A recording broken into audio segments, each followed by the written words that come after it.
ഭർത്താവിനെ കണ്ണിന്റെ മുമ്പിലിട്ട് വെട്ടിക്കൊല്ലുമ്പോ ഏതൊരു ഭാര്യയ്ക്കാ കണ്ടു നിൽക്കാൻ കഴിയുക?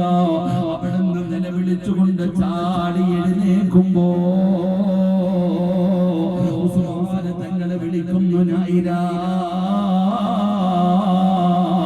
നായിരാ. ഓരോ ഭർത്താവിന്റെയും ഹൃദയത്തിൽ എഴുതി വെക്കേണ്ട ചരിത്രമാണോ?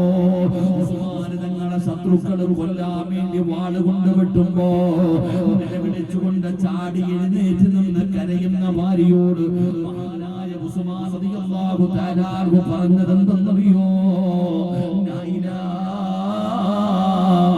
എന്റെ കാര്യം വിട്ടേക്ക് നായിരാ, എന്റെ കാര്യം വിട്ടേക്ക് നായിരാ.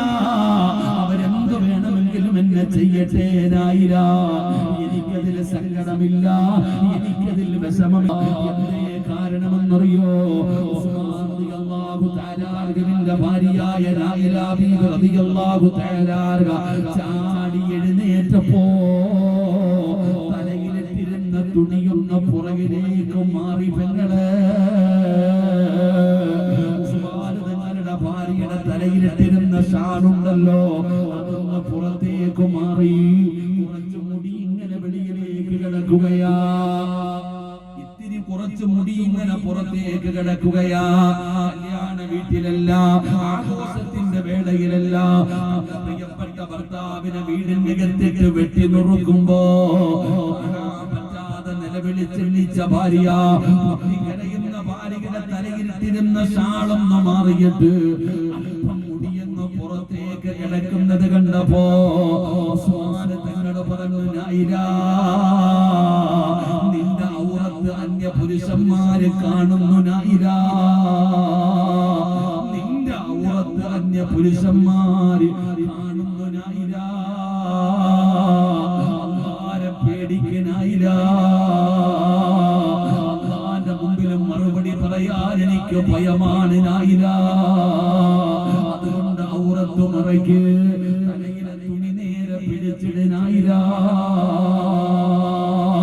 ഏത് സമയത്താ ഭർത്താവേ ഇത് പറയുന്നത്? ഏത് സമയത്തും അറിയോ?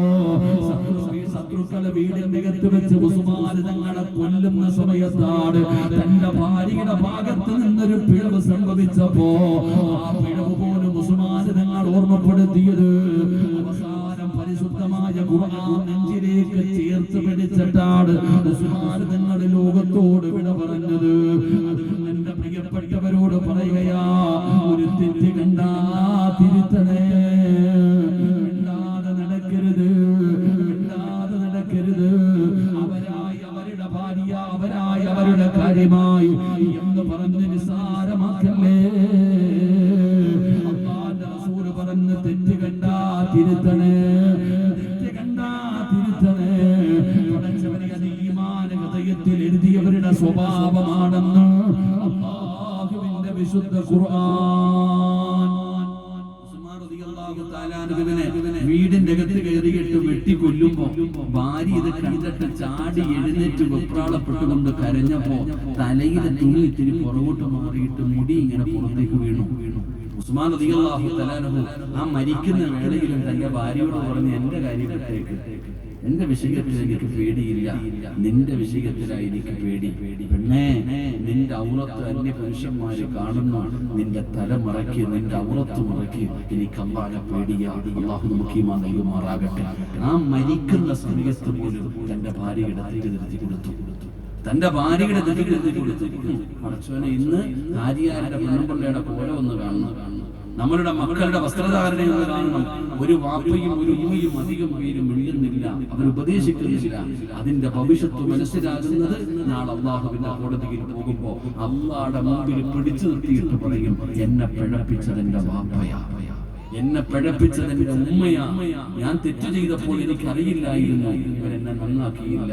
എന്നെ നരകത്തിലേക്ക് വലിച്ചെറിയുന്നതിന് മുമ്പ് എന്റെ വാപ്പയെയും ഉമ്മയെയും നരകത്തിലേക്ക് വലിച്ചെറിയണേ എന്ന് മക്കള് പറയുന്ന ഒരു ദിവസം വരും. അല്ലാഹു നമ്മളെ കാത്തുരക്ഷിക്കുമാറാകട്ടെ, അല്ലാഹു നമ്മളെ കാത്തുരക്ഷിക്കുമാറാകട്ടെ. അതുകൊണ്ട് എന്റെ പ്രിയപ്പെട്ട സഹോദരങ്ങളെ, ആ മരണത്തിന്റെ വേളയിൽ നമുക്ക് അല്ലാഹുവേ ഒരു നല്ല മരണം കിട്ടാൻ എത്രയോ പേർ ചിന്തിക്കണം. നമ്മളൊക്കെ ആഗ്രഹിക്കുന്ന ഈമാനുള്ള മരണം കിട്ടാനാ. അല്ലാഹുവിന്റെ ശുദ്ധ പരിശുദ്ധമായ ഖുർആനും പറഞ്ഞത് നിങ്ങൾ മരിക്കുമ്പോൾ ഈമാനോടുകൂടി മരിക്കണം, നിങ്ങൾ മുസ്ലിമായി മരിക്കണം. അല്ലാഹു നമുക്ക് ഭാഗ്യം നൽകുമാറാകട്ടെ. തട്ടിമാറ്റും, സദക്ക വിപത്തുകളെ തട്ടിമാറ്റും, അപകടങ്ങൾ, മാരകമായ രോഗങ്ങൾ, ദുരന്തങ്ങൾ. എന്റെ പ്രിയപ്പെട്ടവരെ, നിങ്ങളോട് ദുരന്തങ്ങളെ കുറിച്ച് പറയേണ്ട കാര്യങ്ങളില്ല. നിങ്ങളൊക്കെ ഇത് അനുഭവിച്ചവരാ, നിങ്ങൾ കണ്ടവരാ, നിങ്ങളുടെ കുടുംബത്തിലും പലരും ഇന്ന് മണ്ണിനടിയില്ല. എന്റെ പ്രിയപ്പെട്ടവരെ, സദക്ക അപകടങ്ങളെ തട്ടിമാറ്റും, എന്റെ വിപത്തുകളെ തട്ടിമാറ്റും, മാരകമായ രോഗങ്ങളെ തട്ടിമാറ്റും. പലരും പറയും, ഉസ്താദേ ഞാൻ എന്തും മരുന്ന് കഴിച്ചിട്ടും എന്റെ രോഗം മാറുന്നില്ല. രോഗം മാറാനുള്ള ഒരു മരുന്നെന്താ? മഹാനായ ആദരവായ പ്രവാചകൻ നബി മുഹമ്മദ് മുസ്തഫ സല്ലല്ലാഹു അലൈഹി വസല്ലമ തങ്ങൾ പറയുന്നു, അല്ലാഹുവിന് ചില അടിമകളുണ്ട്, അല്ലാഹുവിന് ചില അടിമകളുണ്ട്. ആ അടിമകൾക്ക് രോഗം വന്നാ അവര് സദക്ക കൊടുത്ത് ചികിത്സിക്കുമെന്ന് ആദരവായ പ്രവാചകൻ നബി മുഹമ്മദ് മുസ്തഫ സല്ലല്ലാഹു അലൈഹി വസല്ലമ തങ്ങൾ പറയുകയാണ്, അവർക്ക് രോഗം വന്നാൽ അവർ സദക്ക കൊടുത്ത് ചികിത്സിക്കുമോ? എന്റെ പ്രിയപ്പെട്ടവരോട് പറയുകയാണ്, എല്ലാവരുടെ മുമ്പിലേക്ക് ബക്കറ്റുമായി സംഘാടകർ കടന്നു വരികയാ. സഹചാരിയെ നിങ്ങൾക്കറിയുമല്ലോ, ആ പാവപ്പെട്ട ചെറുപ്പക്കാര് എന്തിനാണ് ഈ പരിപാടി സംഘടിപ്പിച്ചതെന്നറിയോ? പാപങ്ങൾക്ക് വേണ്ടിയാണ്. ക്യാൻസർ രോഗികൾ, കിഡ്നി രോഗികൾ, ഡയാലിസ് ചെയ്യുന്നവർ, പടച്ചവനെ ശരീരം തളർന്ന് കിടക്കുന്നവർ, കിടന്ന് കിടപ്പിൽ കടന്ന മലമൂത്ര വിസർജനം നടത്തുന്നവർ, അല്ലാഹുവേ ഇങ്ങനെയുള്ളവർക്കൊരു താങ്ങായൊരു സഹായമായിട്ടാണ് സഹചാരി കടന്നു വരുന്നത്. ഒരു ആംബുലൻസ് സമർപ്പിക്കുകയാണ് രോഗികൾക്ക് വേണ്ടി, പാപങ്ങൾക്ക് വേണ്ടി. അവിടെ ആംബുലൻസ് സമർപ്പിക്കുകയാ. സഹോദരാ, സമസ്തയുടെ മക്കളല്ലേ, 5 നയാ പൈസ പോലും അവരത് വെറുതെ ഉപയോഗിക്കില്ല. അവരുടെ സംഘാടകർ ബക്കറ്റുമായി നിങ്ങളുടെ മുമ്പിലേക്ക് കടന്നു വരികയാണ്. ഒരാളുമില്ലെന്ന് പറയരുത്, ഒരാളുമില്ലെന്ന് പറയരുത്. അല്ലാഹു തന്നതിൽ നിന്നൊരൽപ്പം എടുത്തുകൊണ്ട് മനസ്സറിഞ്ഞുകൊണ്ട് കൊടുക്കണം. എന്റെ ശരീരത്തിൽ ഏതെങ്കിലും മാരകമായ രോഗത്തിന്റെ അണുക്കളുണ്ടോ? ഈ സദഖയുടെ ബറക്കത്ത് കൊണ്ട് കരിച്ച് കളയണേ അല്ലാ. അറുത്തു മുറിക്കല്ലേ അല്ലാ, നീര് കുടിപ്പിക്കല്ല അല്ലാ. സമ്പാദിച്ചത് മുഴുവനും വെച്ച് ചികിത്സിച്ചാലും മാറാത്ത ഒരു രോഗവും നീ എനിക്ക് തരല്ലേ അല്ലാ എന്ന ഒരു നീയത്തോടെ ഒരു സദഖ എടുക്കണോ? ഒരിക്കലും വെറുതെയാകില്ല. ഈ മുടക്കുന്ന സദഖ വെറുതെയാകില്ല. അല്ലാഹുവിന്റെ റസൂൽ അവിടെന്ന് പറഞ്ഞല്ലോ, സദഖത്തു റദ്ദുൽ ബലാ, സദഖ വിപത്തുകളെ തട്ടിമാറ്റുമെന്ന് നബി മുഹമ്മദ് മുസ്തഫ സല്ലല്ലാഹു അലൈഹി വസല്ലമ തങ്ങളെ പഠിപ്പിക്കുകയാ. അതുകൊണ്ട് ഉറക്കം നടിക്കണ്ട, ഒരാളും കണ്ടില്ലെന്ന് നടിക്കണ്ട. ഇതൊരു പരീക്ഷണമാണ്, ഇതൊരു പരീക്ഷണമാണ്. നീ കൊടുക്കുമോ ഇല്ലയോ എന്നുള്ള ഒരു ടെസ്റ്റ് നടക്കാൻ പോവുകയാണ്. തോറ്റുപോകില്ലേ വാപ്പാ, തോറ്റുപോകില്ലേ പെങ്ങള്. അല്ലാഹുവേ, നിങ്ങളുടെ തലയുടെ മുകളിൽ ഒരു മലക്ക് വന്ന് നിൽക്കുകയാണ്.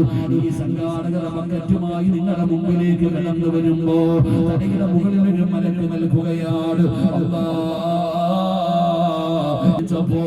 നിങ്ങൾ എന്തെങ്കിലും വിട്ടുകൊടുത്താൽ ആ തലയുടെ മുകളിൽ നിൽക്കുന്നത് ഇമാമല്ല, ഉസ്താദല്ല, പണ്ഡിതനല്ല, ആലിമല്ല, സയ്യിദല്ല. പടച്ചവനെ, ജനിച്ച കാലം മുതൽ മരിക്കുന്ന കാലം വരെ പാപം ചെയ്യാത്ത, പാപം പറയാത്ത അല്ലാഹുവിന്റെ മലക്കുകളാണ്. ആ മലക്ക് നിന്റെ തലയുടെ മുകളിൽ നിന്നുകൊണ്ട് ദുആ ചെയ്യുന്നു. അല്ലാഹ് ഉള്ളതിൽ പങ്കു കൊടുത്തു റബ്ബേ, ബർക്കത്ത് ചെയ്യണേ അല്ലാഹ്. റജബ് മാസമാ മക്കളെ, നിങ്ങളെ റജബ് മാസമാ, അല്ലാഹുവോട് ബർക്കത്ത് ചോദിക്കാൻ പറഞ്ഞ മാസമാ.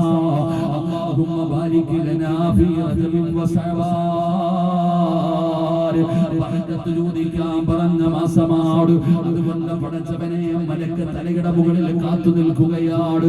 ഈ ബക്കറ്റിന്റെ അകത്ത് നീ ഉള്ളതിൽ പങ്കു കൊടുക്കുമ്പോ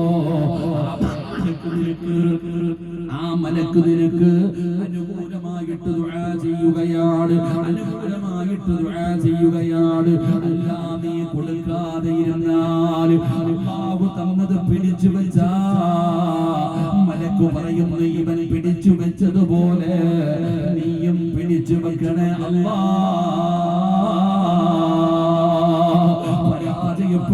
കൂടും സഹോദരാ.